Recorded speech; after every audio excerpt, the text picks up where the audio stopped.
What makes the good life the good life? This podcast is on a mission to find out. So join us as we explore the Heartland's best and most honest voices. Venture to all four corners of York County, because when it comes to quality of life, it's all about keeping it local. Brought to you by the York County Development Corporation. This is 17 County. Thank you for joining us today. Be sure to like, subscribe, and review our podcast, 17 County Podcast. We would also like to take the time to thank our members. Without these great members, we wouldn't be able to do what we do here at YCDC. So great members such as AgriProducts in York, York State Bank, York General, Green Realty and Auction, and York Cold Storage. All good members that we have helping support us.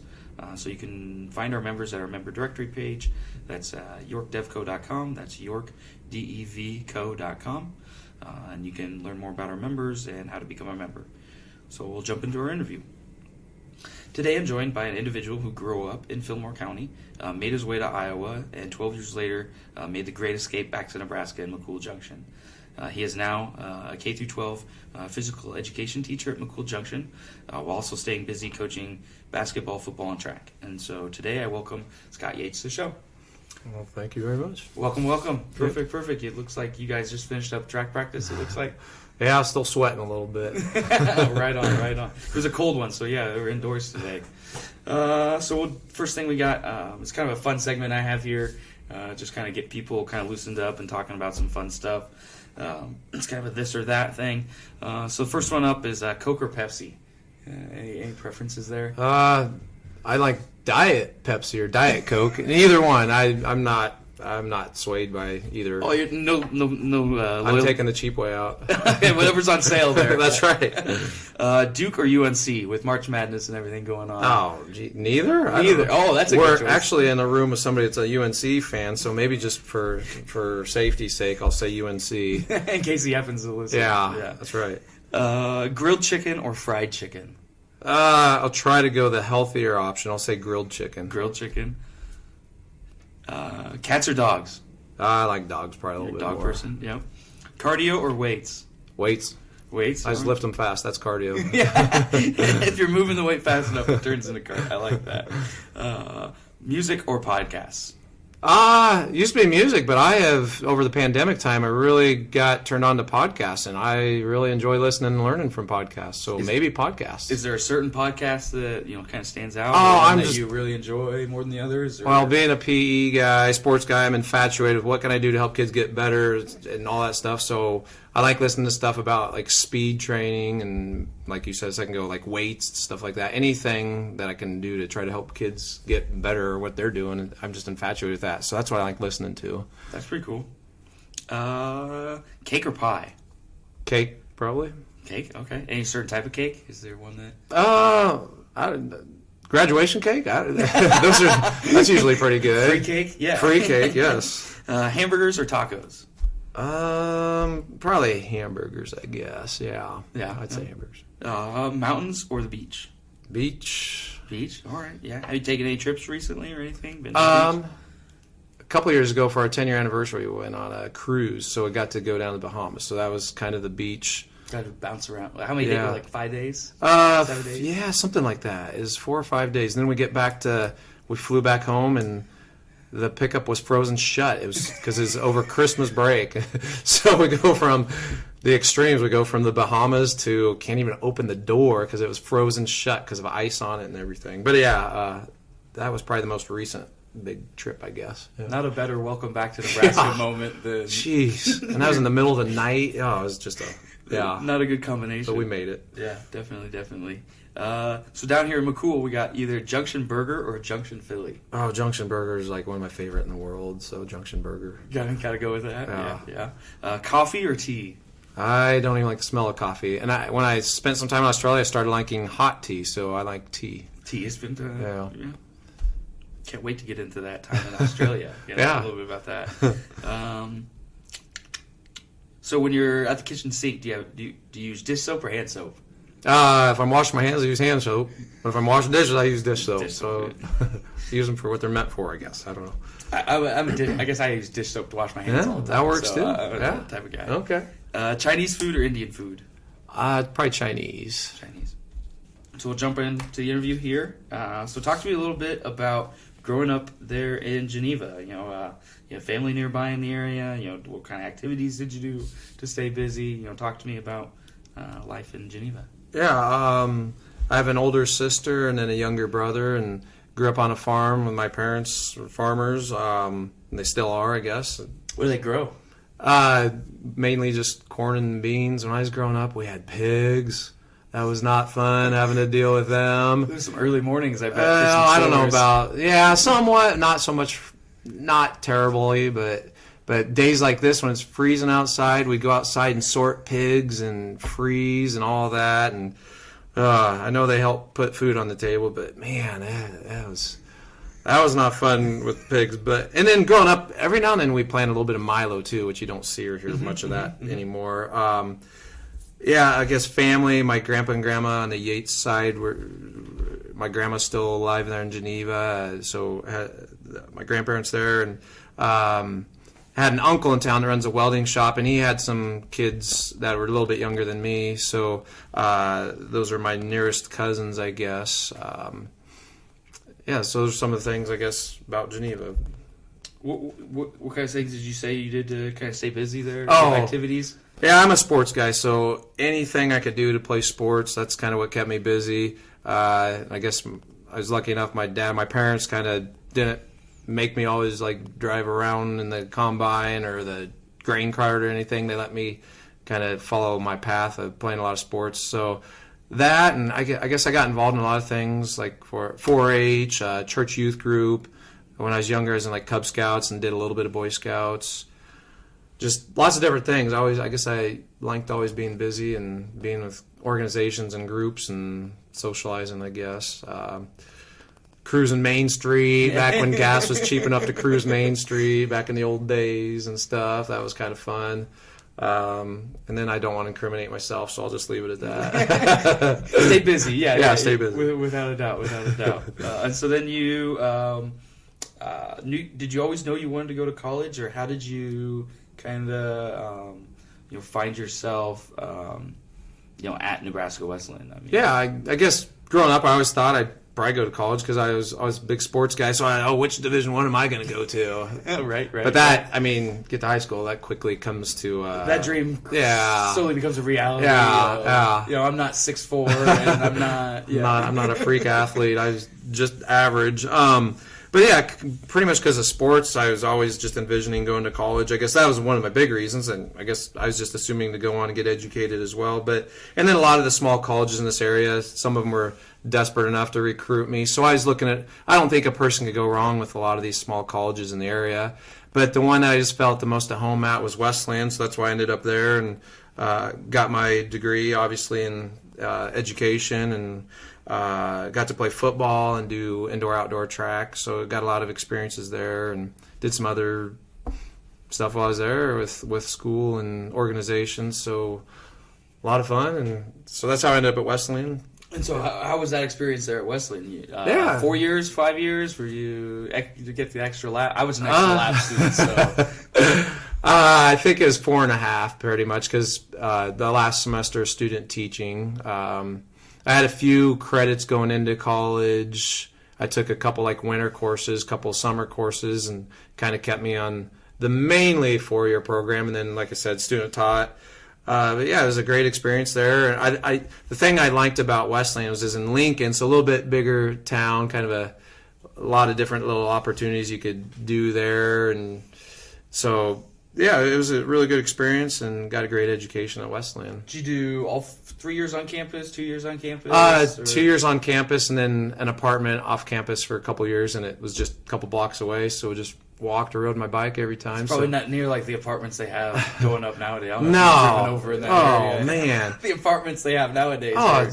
It's absurd, yeah. And then actually they built all that over our old practice field and an old baseball field and stuff, because now their football field has field turf, so they don't have to worry as much about upkeep. Overusing it. Yeah.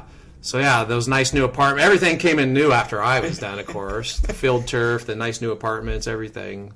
So yeah. That's been pretty awesome. Yeah. Definitely. And so you said you had student teaching. Where did you student teach at? Yeah, so the first half of my student teaching, I did half of it in Australia, and then you have to do at least half with my program. You had to at least do half in America. So the other half was in Thayer Central, so I lived at home with my parents in Geneva area and drove down to Hebron because the coach there, his son was my age, so we knew each other growing up, and he always told me, you can come student teach with me, so I took him up on that offer, which was crazy. My first day was September 11th. 2001. Wow. Yeah. So I just flown home a couple days on September 9th. I just gotten home before the events of that day happened. But yeah, I did first half in Australia, my second half student teaching there in Hebron, Thayer Central. How'd you get connected with Australia, I guess? Was that just like a random opportunity through the university? Or Kinda. I know now they send kids all over the place now with opportunities abroad. But for me, I saw a poster on the wall one day, said something about, I think it said something about student teaching abroad, and so heck yeah, it sounds cool to me. I like traveling.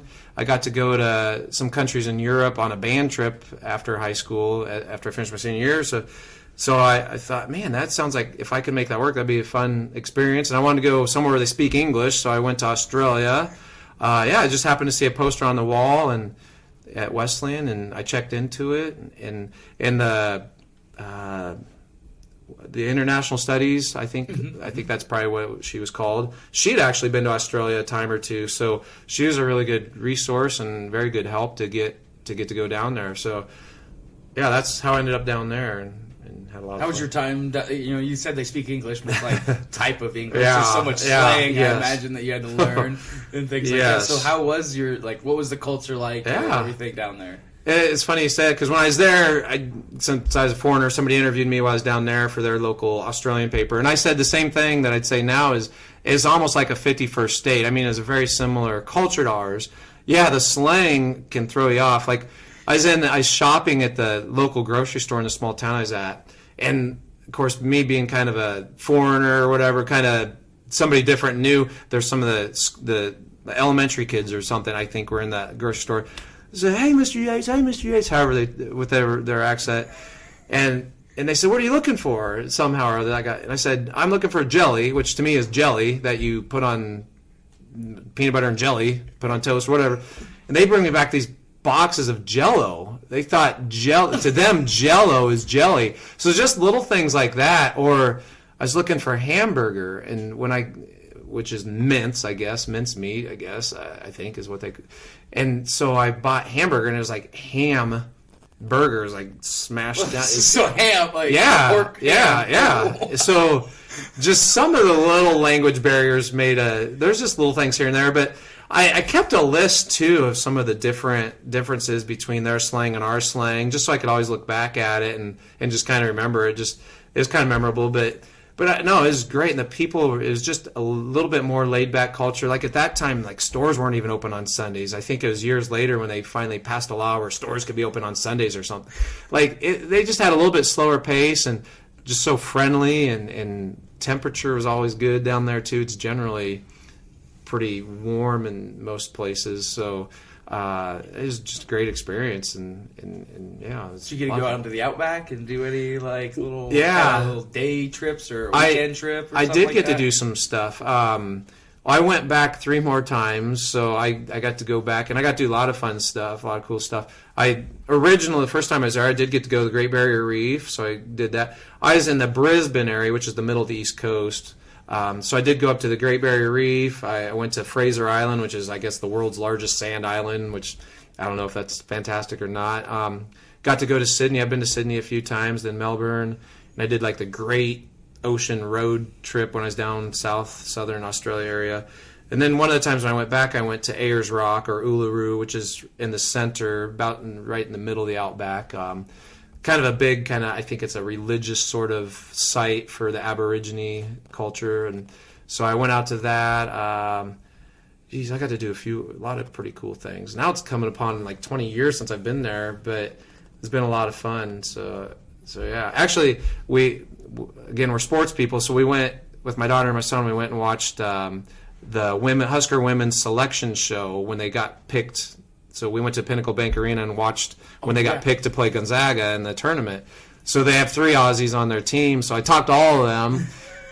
And they kind of caught their eye when I said, hey, I've been to Canberra, Australia, which is their capital. To the one girl, that's where she was from. And then I said to the one that I went to Ayers Rock, and she said, I've never even been to Ayers Rock. So they probably kind of shocked when somebody knew what those places were.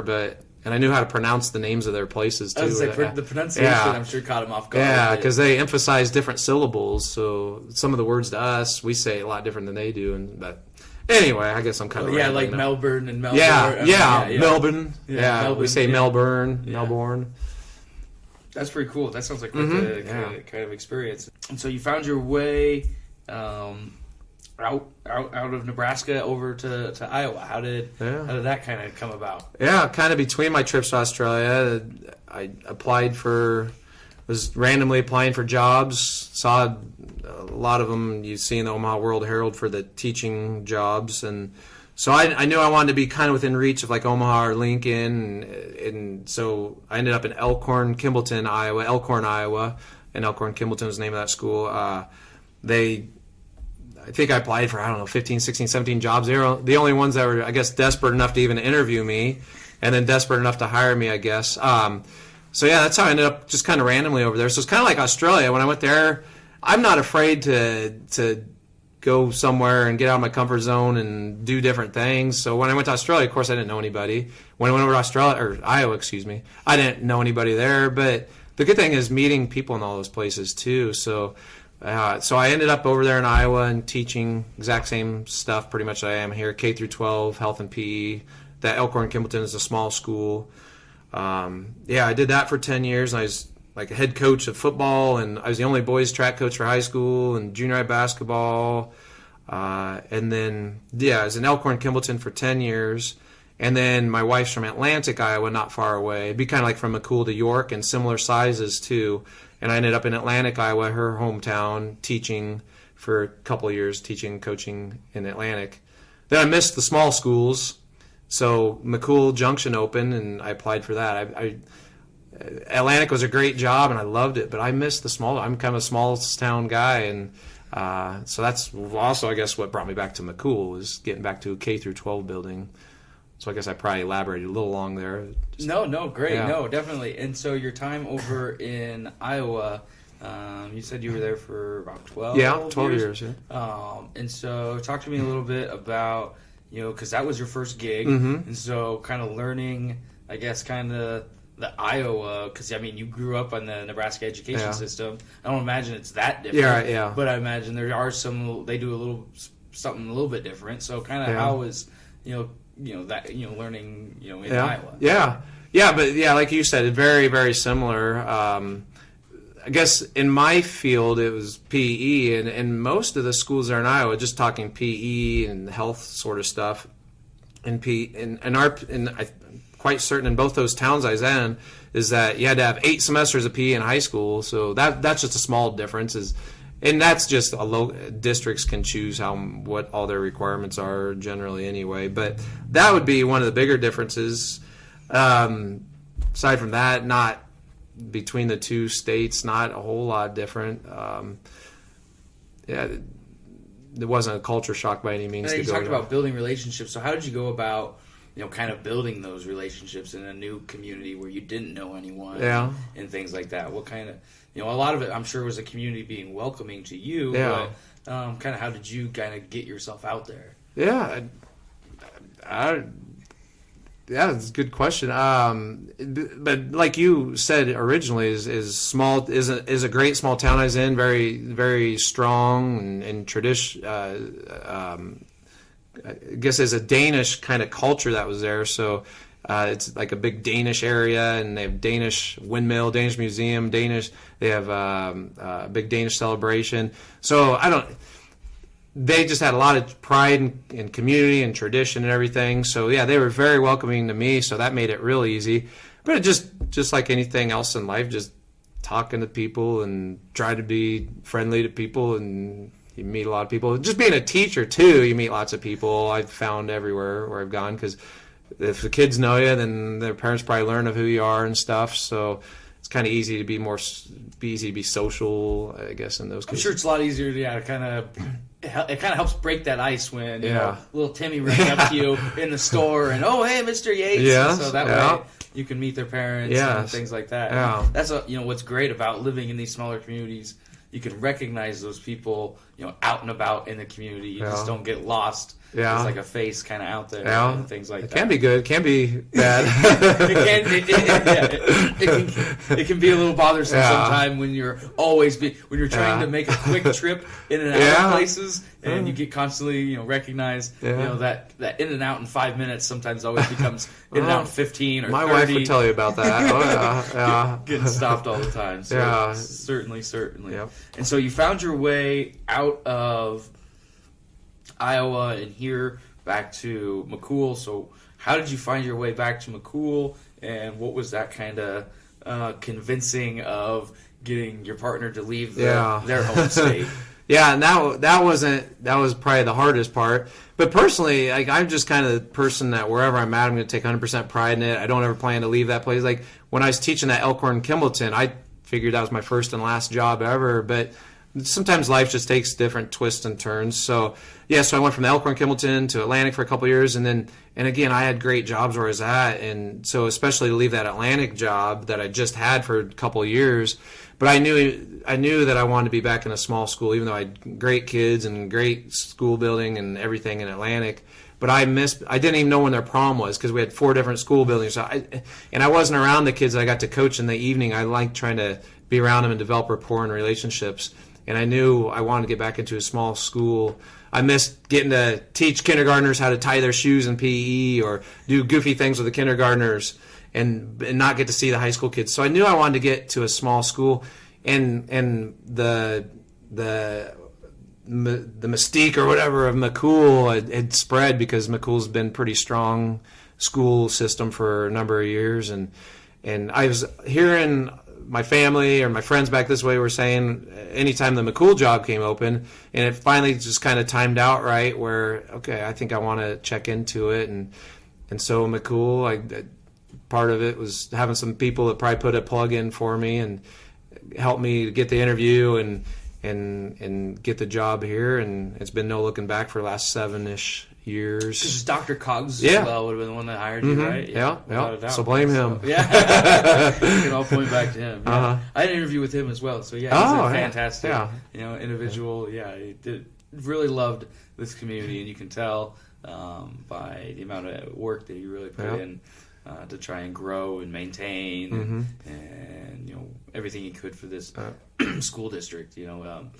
I was one of those punk kids in York that, McCool, it's just another school and whatnot. Yeah. And, you don't realize it until I didn't realize it, at least until I got a professional job. How much pride and passion there is in these smaller towns. Absolutely. There's a lot of pride, and you can say that in New York. Oh, yeah, When you get into these small communities, the school means everything It does, to yes. this town. Yeah. You can really sense it when you go to the different events. Evening with the Stars. Yeah, coming up It's this coming weekend. up here Yeah. soon. Yeah. So this weekend, Yeah. March 26th, Yeah. I believe. Yeah, Saturday. And so, that's always a great event, and it can only happen because of the community and the pride that exists in this community. So that's certainly really cool. And so when you were coming back, did you ever feel like kind of an outsider coming back here, or did anyone ever oh, you're from Iowa? I'm sure you got the Iowa jokes and things like that. Yeah. What was that kind of like? Well, I quickly tried to shoot the Iowa jokes down because when I was in Iowa, I heard all the Nebraska jokes because my blood was still red, and even when I was in Iowa, I didn't change colors. I was still a Husker fan while I was over there.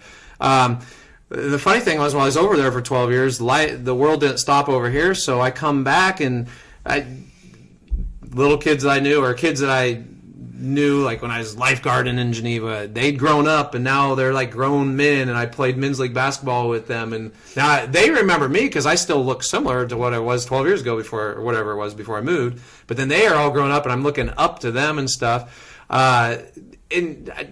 The faces and names change a little bit, like people move in, people move out, so I felt, a little bit an outsider, but I knew we'd quickly meet people and everything, just like we do and stuff. And so even though it's local, things change a little bit, and I forget a name or a face here or there, and people, like I said, have moved in, moved out and stuff between like Geneva or wherever it might be. And back in the day, I knew some cool people, and not all of them are still around and everything. So I mean, at first, it was a new setting and had to adapt. And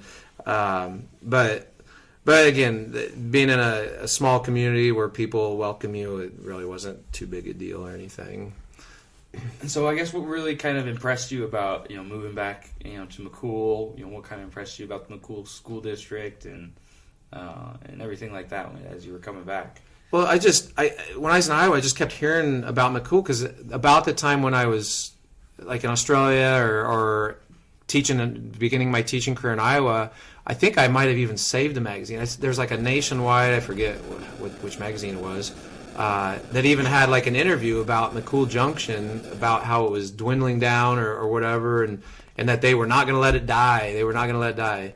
And I remember some of the words that were still in there is that, and then the next thing I know, I'm in Iowa, I hear about how Dr. Cogswell's come in, because I was substitute teaching here his first year before I got offered the job in Iowa. So I knew him a long, long time ago. I remembered him, but he knows a million people, so he didn't probably remember my name or face or anything. But I know how he, with the community and great support, helped build the school up. And so that's what really impressed me. And things like you said, you pretty much summarized it all pretty well a minute ago when you talked about like the small school or small communities. They have things like Evening with the Stars, just so supportive of everything.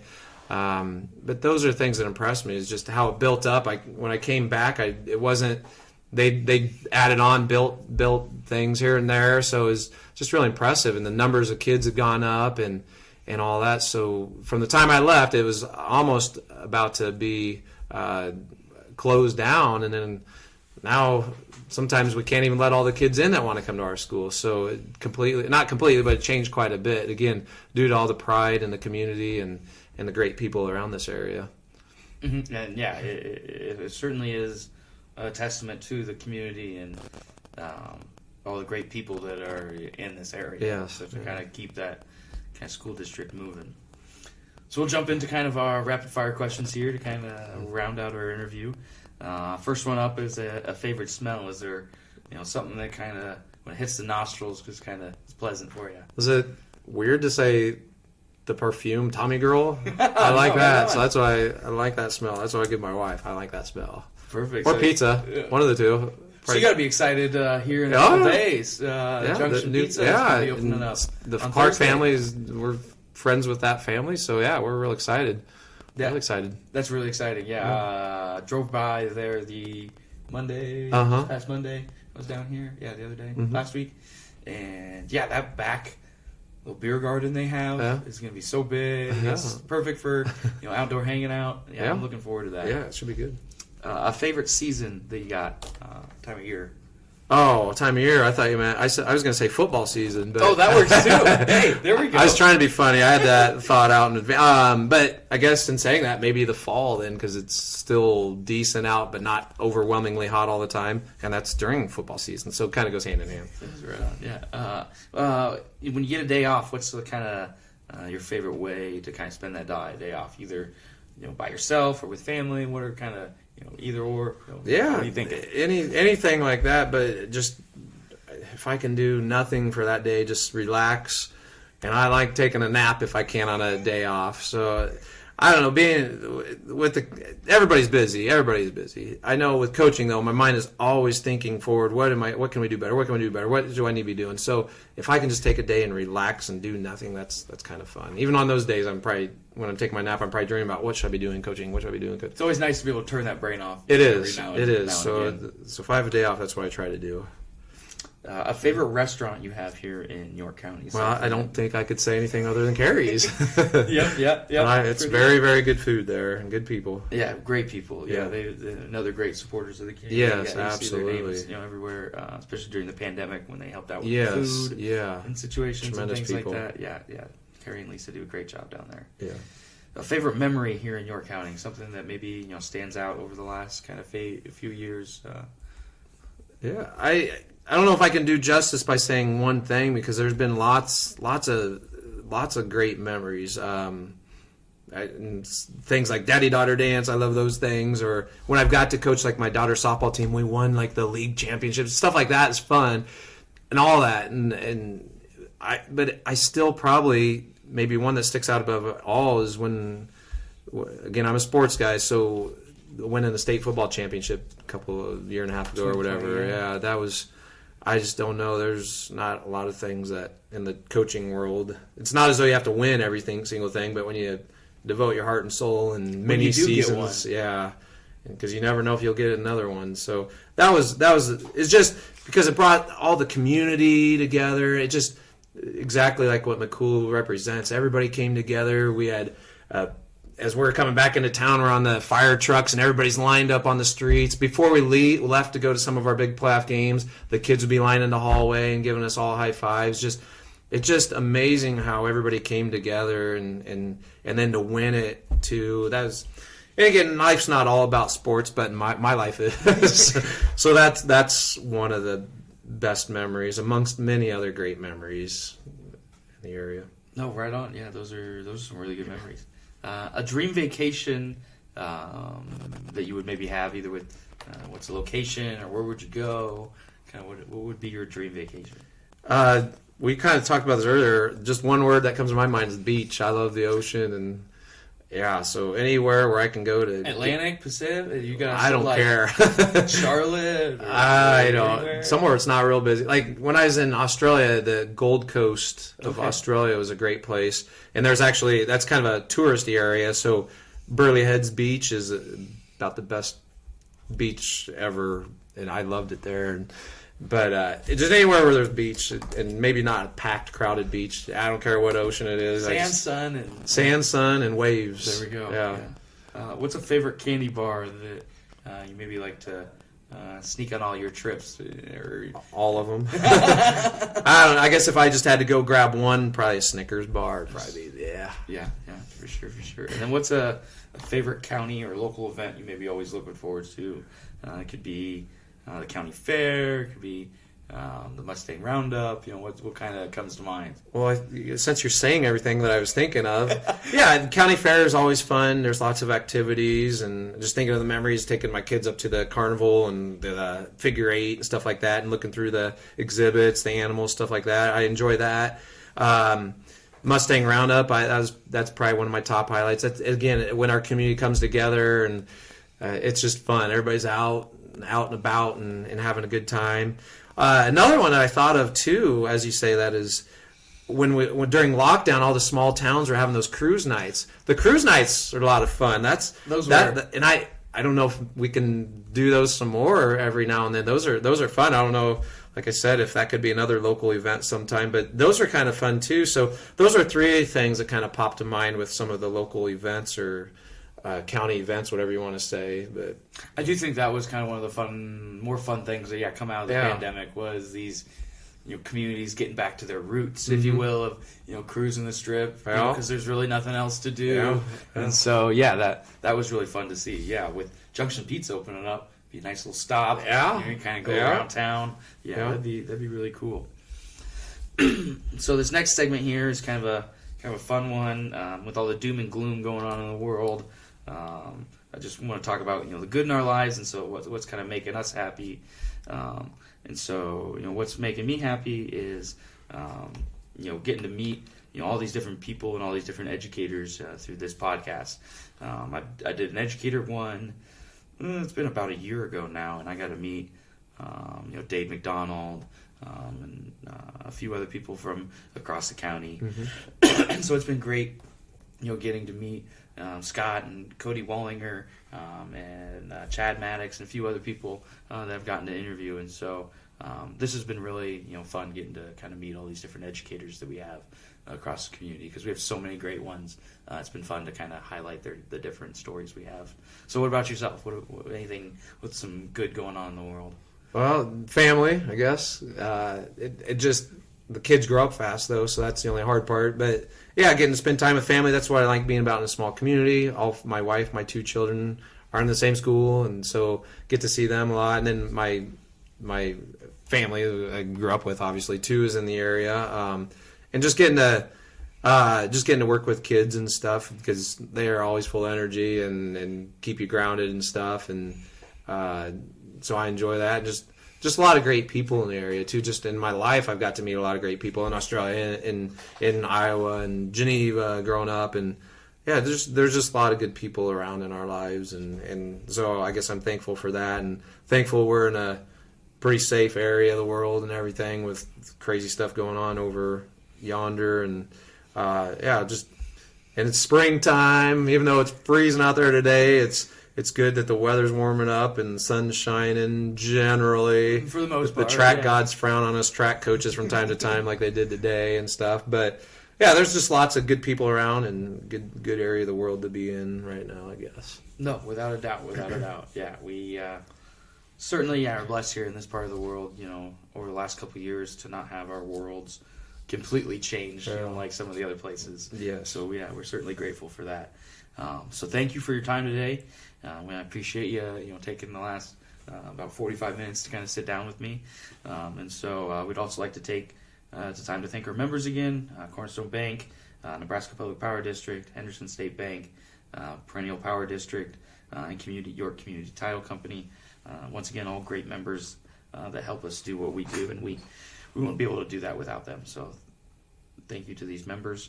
And Scott, I will let you close the show with however you want. Some final words. If there's a favorite quote you have, words of wisdom. If you have something coming up, an activity you want to plug, anything like that, the floor is yours to kind of plug whatever you kind of want to do. I don't have much wisdom, so I don't know if I have any words of wisdom. I don't really have a whole lot to close out with. I just appreciate the time and everything that. And you're helping promote small towns and York County and all that. So just really, actually more so thank you to you than anything else. So other than that, I don't really have a whole lot to say. Other than maybe UCLA helped me out of my bracket. I picked an underdog since it's March Madness. Maybe they could help me out. I wanted to pick somebody different, so go UCLA, I guess. There we go. This is 17 County, a new podcast brought to you by the York County Development Corporation in Nebraska. For more information about life and opportunity in the Heartland, visit yorkdevco.com. Come grow with us. And if you liked this episode, be sure to rate and review 17 County on Apple Podcasts or wherever you listen.